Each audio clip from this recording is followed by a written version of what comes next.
Boa noite, pessoal, tudo bem? Bem-vindos mais uma vez à reunião do SIM, que acontece aqui na Unity de Farmington Hills, todas as quintas-feiras. É um prazer imenso ter vocês aqui presencialmente, né? No grupo SIM, a gente faz algumas atividades aqui presenciais, que são a nossa palestra. Nós temos paralelo à palestra, o trabalho de evangelização infantil e juvenil, né, mais recentemente iniciado. Nós temos durante as nossas reuniões aqui, a gente tem um livro de orações e de preces, né, que a gente pede que vocês coloquem o nome dos seus familiares ou de alguém que vocês queiram fazer uma referência, né? De maneira que a gente possa ajudar essa pessoa através das preces que a gente faz, não só aqui na reunião, mas também na reunião mediúnica, que é a outra atividade que acontece depois dessa reunião. A nossa reunião mediúnica é restrita aos membros, aos médios da casa, mas a gente faz menção àquelas pessoas que estão no livro, né, os nomes que estão no livro, não só das pessoas que vêm aqui, mas também de alguém que a gente queira ajudar, né, que a gente saiba que possa estar passando por alguma dificuldade e a gente mentaliza, né, por essa pessoa. Todas as atividades do nosso grupo, elas são divulgadas nas mídias sociais, né, no Twitter, no Instagram, no Facebook, YouTube. No Facebook também, né? E nós temos alguns grupos no WhatsApp. Um deles é o grupo da caridade, onde a gente promove eventos, né? E a gente divulga entidades também que estão à procura de voluntários para ajudar. Tem lá no grupo, tem algumas, tanto no Facebook como nesse grupo do WhatsApp, tem uma lista de empresas que a gente recomenda, né? E a gente também está aberto a qualquer atividade que qualquer pessoa de um desses grupos queira ajuda, né, para fazer, né? A gente teve uma atividade recentemente, há umas 2 semanas atrás, e o que foi arrecadado foi doado para 2 instituições que não estão naquela lista, mas que foram indicados por pessoas do nosso grupo. Então, só para exemplificar como é que a gente faz esse trabalho, né? Que mais? Temos um grupo que se reúne às segundas-feiras para fazer estudo do livro dos médios, que está sendo feito atualmente, e a gente eventualmente vai seguir com outros livros também. Temos a nossa biblioteca, né, que tem um acervo de quase 200 livros, com obras espíritas, né, e, por favor, se vocês puderem dar uma olhada depois, né, e a gente tem também uma planilha que mostra quais são os títulos, né, e a gente utiliza essa planilha para fazer a reserva, né, para saber o status, se o livro está disponível ou não. Eu acho que é isso. Então, vamos fazer uma pequena prece, né, para dar início à nossa palestra de hoje. Vamos pedir que vocês relaxem, que se desliguem das atividades nas quais estiverem envolvidos hoje e se concentrem aqui, formando esse anel de força que vai nos ajudar, vai nos manter unidos, conectados com o plano espiritual durante essa palestra e todas as atividades que vamos decorrer durante essa noite. Vamos pedir então que Jesus nos ilumine, através da sua falange de espíritos do bem, nos ajude através das intuições, que todo esse trabalho se dê da maneira mais harmoniosa possível, que a gente esteja, acima de tudo, aberto para as intuições que vamos receber pois que esse é um trabalho de educação, um trabalho de crescimento interno, de reforma, que a gente faz durante toda a nossa existência e durante todas as existências que já participamos. Vamos agradecer a oportunidade que nos foi dada, por sermos recebidos aqui nesse local tão abençoado, e que, com a graça de Deus, possamos aprender o máximo possível durante a atividade de hoje. Que assim seja, graças a Deus. E a atividade de hoje é sobre o Evangelho segundo o Espiritismo, no seu capítulo 6, o Cristo Consolador. Eu tentei, eu resumi tanto no capítulo, porque isso é uma coisa, um tema que já foi discutido várias vezes, mas depois que eu resumi, eu achei que cheguei ao ponto, né, que a gente precisava comentar hoje. Né? E a gente vai falar sobre o jugo, né, que é o jugo leve, que Jesus mencionou, e sobre o Consolador prometido. E a gente vai ter aqui 2 momentos de reflexão. Né? Vamos começar com o jugo leve. Vocês sabem o que é o jugo? Essa palavra jugo é um termo que refere a uma peça de madeira que é colocado no ombro dos bois, né, dos animais de carga, né, para que facilite a condução de energia para o dispositivo que é ali colocado, né? Pode ser uma carreta, pode ser uma coisa, um utensílio agrícola, né? Mas basicamente ele está ali para prender você, né, ou prender o animal a esse dispositivo. Né? E na passagem de Mateus, no capítulo 11, 21, 28 a 30, é dito assim: Vinde a mim, todos vós que estáis aflitos e sobrecarregados, que eu vos aliviarei.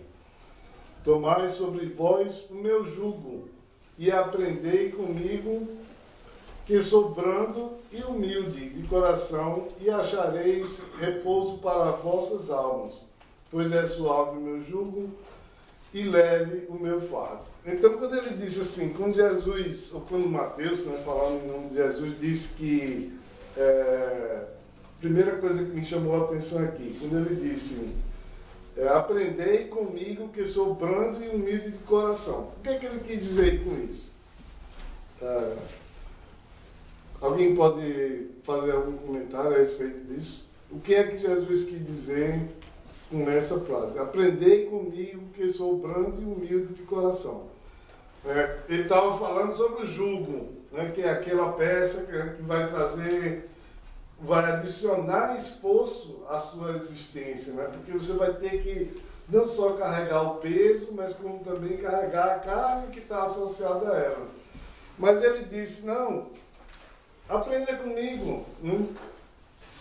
Alguma coisa ele quis dizer, tem alguma mensagem que está inserida nesse processo aí, né? Que é alguma coisa tipo assim, aprenda que aquilo que, apesar de ser um esforço que você vai fazer, mas é alguma coisa que você vai tirar disso aí. Né? Vale trazer algum retorno nesse esforço. E persista, né? Como Jesus persistiu, né, na sua passagem pela terra, né, no esforço de abrir os olhos, abrir a mente da humanidade naquela época. E ao longo de toda a existência. Né? Então a reflexão é exatamente com relação ao sofrimento, né, que ele fala que vem do jugo, né, que vem não só do jugo em si, mas de todas as coisas que todas as dificuldades que a gente enfrenta na vida, né, em todas as existências. E a reflexão que eu deixo para vocês, porque eu gostaria que vocês pensassem o sofrimento é eterno? Se ele não é eterno, quando é que ele acaba? E aí a gente vai ver exatamente o que é que o Evangelho segundo o Espiritismo diz a respeito dessa primeira parte. Em meio aos sofrimentos, que podem ser miséria, decepções, dores físicas, perda de entes queridos, ou outras coisas mais, eventualmente encontramos consolação na fé no futuro. A fé no futuro, de alguma coisa que virá, né, que vai resolver aquela situação em que a gente se encontra. Na confiança na justiça de Deus. Porque a gente acredita que Deus é eternamente justo e bom. Então, se a gente acredita nisso, eu acredito. Se a gente acredita nisso, então a gente é fácil a gente entender que aquela situação na qual a gente está inserido vai passar, e também alguma coisa pelo qual nós estamos passando ou onde estamos inseridos vai ser benéfico para nós. A gente vai aprender alguma coisa com isso. Ele diz também que eventualmente encontramos a consolação em que estes sofrimentos hão de acabar um dia, como eu já falei, e que isso é o que Jesus veio para nos ensinar. Né? Ele sempre disse em várias passagens exatamente que existe alguma coisa a mais do que aquilo que a gente está vivenciando. Né? Que existe uma recompensa, né, na vida real, que é a vida do Espírito. Né? Que não é aquela vida física que a gente está vivenciando.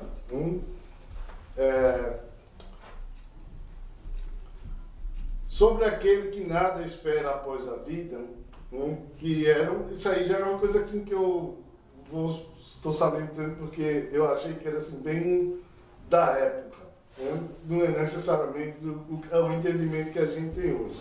Mas ele diz, sobre aquele que nada espera após essa vida, ou que simplesmente duvida, as aflições caem com todo o seu peso, e nenhuma esperança lhe diminui o amargor. São aquelas pessoas que acham que a vida se restringe à vida material, que tudo todas as diversas situações que existem na vida material são negativas para a gente, né, que nos fazem sofrer, né? Que a vida em si é um sofrimento. Né? Tem muita gente que pensa assim, ainda assim, né? E que não tem absolutamente nenhuma perspectiva a não ser desta mesmo. Né? E tem gente, por exemplo, que é tão ligada à materialidade que assim, que né, tem aquelas frases feitas assim, né? A gente só vive uma vez na vida, né? Então vamos fazer tudo. É o carpe diem, né?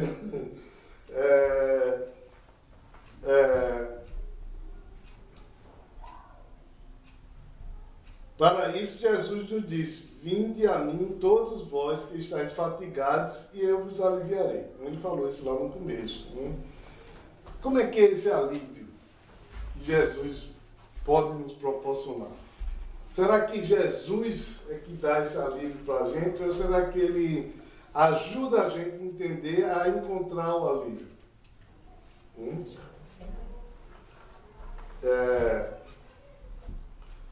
E aí tem um comentário a respeito do alívio. Entretanto, esse alívio depende de uma condição. Né? O alívio que Jesus disse que a gente iria encontrar, né? Quando ele disse, vinde a mim, que vós que estáis fatigados, que eu vos aliviarei. A condição é que a gente observe a lei ou a mensagem que Jesus deixou para a gente, né? Que é a mensagem da lei de amor e caridade. Amai ao seu próximo como a ti mesmo, né? E ajude, né, aqueles que estão à sua volta, né? Ou tem outras frases também, né? Ajudar sem ver a quem, né? salvação fora da caridade, que também tem várias maneiras de se escrever, né? Mas, de qualquer maneira, são os dois pilares, né? O primeiro, o amor ao próximo, e a caridade, né? São aquelas duas coisas que a gente tem que procurar exercer, né? Ou identificar, ou encontrar dentro de nós, né? De maneira a receber esse alívio, né? E existem vários exemplos, né? Eu acredito que cada um de nós aqui já deve ter passado por essa experiência de como é bom a gente ajudar a outra pessoa, né? E como é bom quando a gente aceita aquela outra pessoa ou outras pessoas com as quais a gente convive do jeito que elas são, né? Contrastando com o oposto disso, que seria quando a gente se isola e não quer e acha que só nós, só importa a nossa existência e que que não existe nada de positivo em ajudar outras pessoas. Como a gente se sente amargo, né? Como a gente sofre com isso, né? De maneira geral, a gente vê as pessoas que são individualistas, elas sofrem, né? Eu posso citar vários exemplos aí, né, de pessoas que eu conheci nessa existência que como eu vi elas sofrerem, né, em função delas serem individualistas, né, delas pensarem mais nelas do que nas outras pessoas. E como eu vi pessoas felizes, né, que a gente vê, tem exemplos inúmeros, né, na nossa existência, né, de pessoas que se dedicaram a existência delas a ajudar outras pessoas, e como essas pessoas foram felizes e abençoadas, né? Então essa encerra a primeira parte, que é o jugo leve, né? A segunda parte é o Consolador Prometido.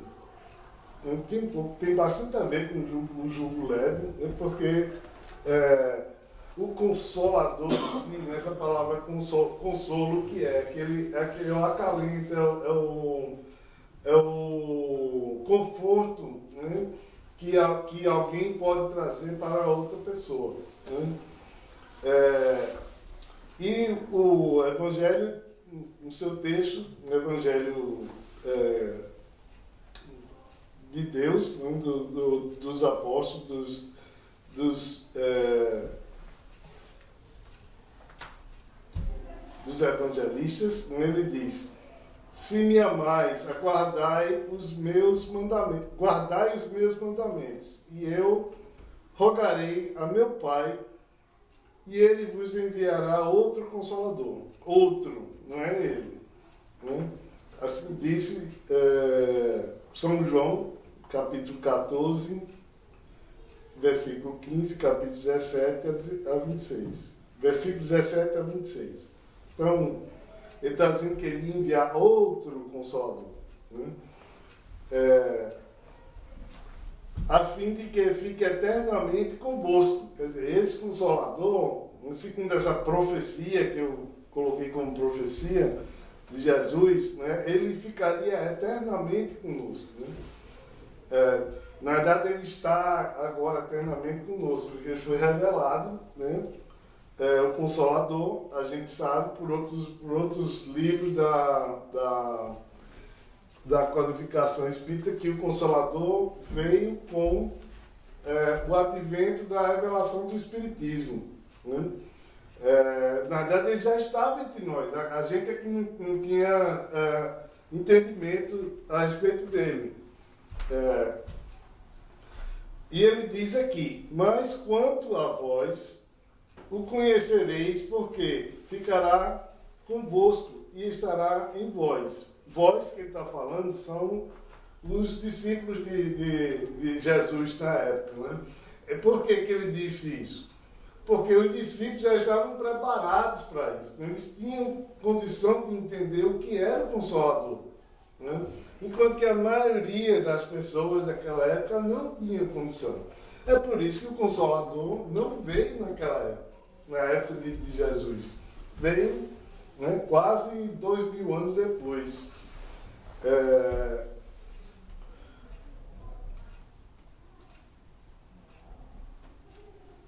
Porém, o Consolador, que é o Santo Espírito, que meu Pai enviará em meu nome, vos ensinará todas as coisas e vos fará recordar tudo o que eu vos tenho dito. Então, e aí ele faz uma consideração no livro. Ele diz assim, se ele veio para repetir o que Jesus falou, então por quê? Porque eu preciso repetir.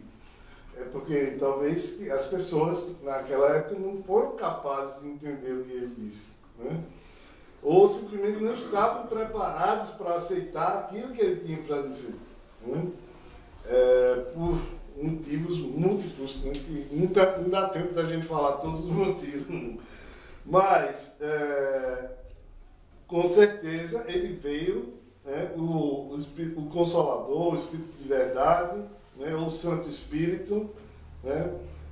Ele veio exatamente para dizer que repetir aquilo que Jesus tinha dito e para esclarecer outras coisas, né? Que ao longo desse período aí entre a existência de Jesus e o advento do Consolador, houveram várias coisas que aconteceram na humanidade, na história da humanidade, né?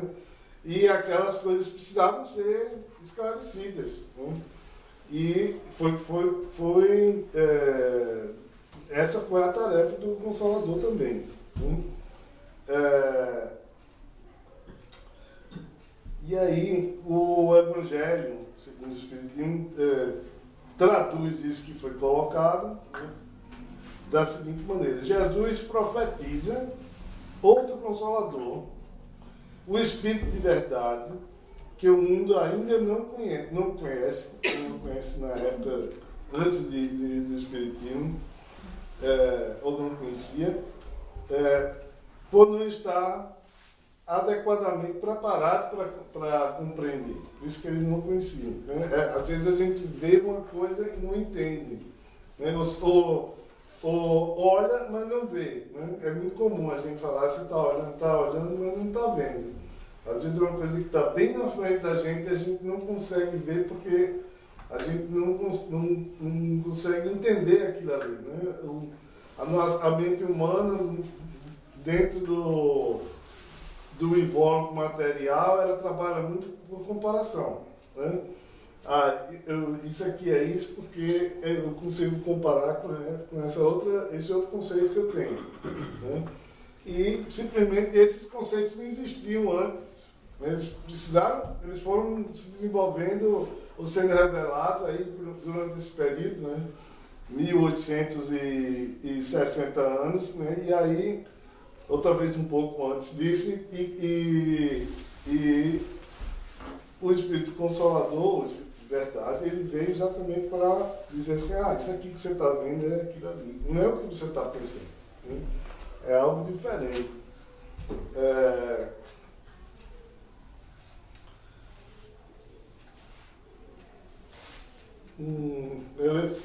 Além de ensinar todas as coisas, né, o Espírito de verdade, o Consolador, ele também veio, né, ou foi enviado por Deus, né, para relembrar e esclarecer o que Cristo tinha dito, né? A gente falou disso antes. E exatamente ele relembrou porque, vamos fazer um refresh nas ideias aqui, né? Será que a humanidade já está no ponto de praticar a caridade assim, todo dia, né? Sem precisar da gente pensar, hoje tem que fazer caridade, né? Será que a gente já está no ponto em que a gente desenvolveu em nós o amor incondicional, né? Aquele amor que aceita as pessoas como elas são e as situações como elas são, né? Que respeita as diferenças dos outros, né? Será que a gente está preparado para isso? Será que a gente está preparado para isso? É uma questão que a gente tem que pensar, né? Nós, cada um de nós individualmente. O Espiritismo ensina todas as coisas, esclarecendo o que Jesus disse por parábolas, né? Porque agora a gente já tem capacidade de entender, não precisa mais das parábolas. Vem trazer a consolação aos que sofrem, atribuindo causa justa e fim útil a todas as dores. Eu costumo dizer que, da maneira como eu entendo as provações, não é como um sofrimento, é como uma oportunidade de desenvolvimento. Então, graças a Deus, foi uma coisa que eu aprendi sozinho, bem antes de eu conhecer o Espiritismo. Eu passei por alguma dificuldade na minha vida quando era criança, de saúde e tal, e em um determinado momento eu pensei assim, tem que ter alguma razão para que essas coisas estejam acontecendo comigo, né? Aí eu comecei a ver as coisas de uma maneira diferente. Então, eu acredito que eu já estava preparado para fazer essa reflexão, senão não teria sido assim. Mas eu estou mencionando isso, compartilhando isso com vocês, porque eu acredito que vocês todos aqui já passaram por esse aha moment, né? E se ainda não passaram, né, logo virá. É só vocês abrirem os olhos e o coração que vocês vão encontrar essa oportunidade. E Cristo nos disse, bem-aventurados os aflitos, pois que serão consolados. O Espiritismo mostra a causa de sofrimentos nas existências anteriores e na destinação da Terra. Para finalizar, eu selecionei das instruções dos Espíritos, e eu vou ler ela completamente e depois eu vou convidar vocês a fazer uma reflexão. Ao todo eram 5, todas elas são do Espírito de Verdade, mas eu selecionei essa porque eu achei que era a que mais cabia nessa preparação que a gente fez hoje, né? Seu poder cobre a terra e por toda a parte, junto de cada lágrima, colocou ele um bálsamo que consola. É claro que está falando de Jesus. A abnegação e o devotamento são uma prece contínua e encerram um ensinamento profundo. A sabedoria humana reside nessas duas palavras, na prece contínua e no devotamento. Possam todos os espíritos sofredores compreender essa mensagem, essa verdade, em vez de clamarem contra as suas dores, contra os sofrimentos morais que nesse mundo vos cabem em partilha. Tomai, pois, por divisa essas duas palavras, devotamento e abnegação, e sereis fortes, porque elas resumem todos os deveres que a caridade e a humildade vos impõem. E eu queria fazer aqui será que a caridade e a humildade impõem deveres para a gente? O sentimento do dever cumprido nos dará repouso ao espírito e à resignação. O coração bate, então melhor. A alma se asserena e o corpo se forra aos desfalecimentos. Por isso que o corpo tanto mais sofre, quanto mais profundo o espírito é atingido. E por que o espírito é atingido profundamente? Quando a gente sofre? É porque, pelo menos a maneira que eu vejo,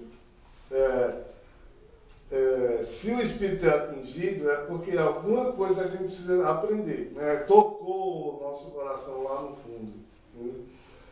Esse que é o aprendizado. Alguma coisa precisava chegar aquilo precisava chegar lá no fundo do nosso coração, né? Para que a gente percebesse, né? Seja lá qual for a percepção, pode ser uma percepção relativa às nossas atitudes, pode ser uma percepção relativa à maneira como a gente observa, como a gente percebe as coisas, né? Mas de qualquer maneira, qualquer que ela seja, esse toque dentro do nosso coração, né? Da nossa mente, da nossa maneira de entender as coisas, aquilo era necessário para que a gente mudasse alguma coisa em nós mesmos. E é assim, e isso é só isso que existe nessa existência material. É a oportunidade da gente crescer, a oportunidade da gente entender as coisas, né, como elas são, e saber que é assim que elas são, né? E que a gente precisa passar por aquelas situações para entender como a gente deve, primeiramente, encarar, né, que é o que ele fala aqui da humildade, né, e como a gente deve se comportar em relação àquela situação, às vezes com abnegação, mas acima de tudo com humildade para entender que aquilo é importante para a gente, né, que é necessário. E assim disse o Espírito de Verdade em Árvore, 1863. A gente ainda tem aí uns 5 minutinhos e eu gostaria de voltar às perguntas de reflexão que eu fiz aqui, né, para ouvir a opinião de vocês e a gente fazer um pouco de interação aqui. A primeira era: o sofrimento é eterno? Né? E se ele não é eterno, quando é que o sofrimento acaba? Quem gostaria de comentar a respeito disso?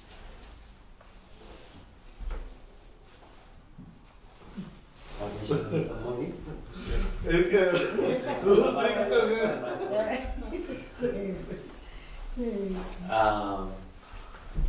Sofrimento é eterno? Não.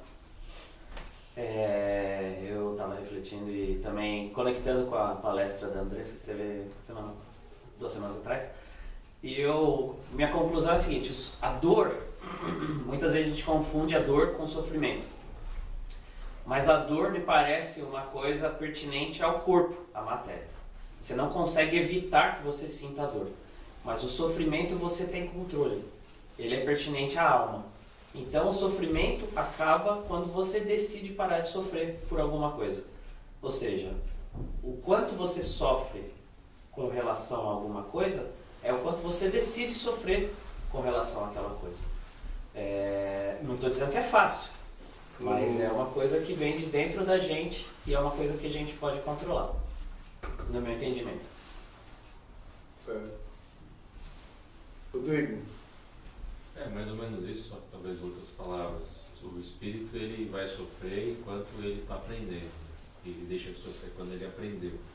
Só que é uma coisa que vai ser lá no final, porque o aprendizado é uma coisa que só vai acabar quando o espírito se tornar um espírito puro, né? Então, por mais que vá diminuindo, ele vai diminuindo gradativamente até a gente se purificar, né? E aí, quando a gente se purifica, segundo eu acredito, a gente se torna co-criadores do amor com Deus, né? E aí a gente trabalha, mas a gente compreende os desígnios de Deus e a gente então não sofre mais, a gente passa a fazer parte dessa criação. Eu queria usar os dois comentários de vocês para dar um exemplo aqui. Talvez uma das dores ou um dos maiores sofrimentos com os quais a gente se acha incluído, quando a gente, não vou dizer a perda, né, mas quando algum ente querido da gente desencarna, né? Talvez seja e pegando o gancho aí que você falou da matéria, pelo instinto de autopreservação, né, quando a gente vê aquele ente nos deixar, né? Quando ele deixa de existir no plano material, a gente ainda tem essa percepção de que assim, nunca mais eu vou ver aquela pessoa, nunca mais eu vou ouvir aquela voz, né?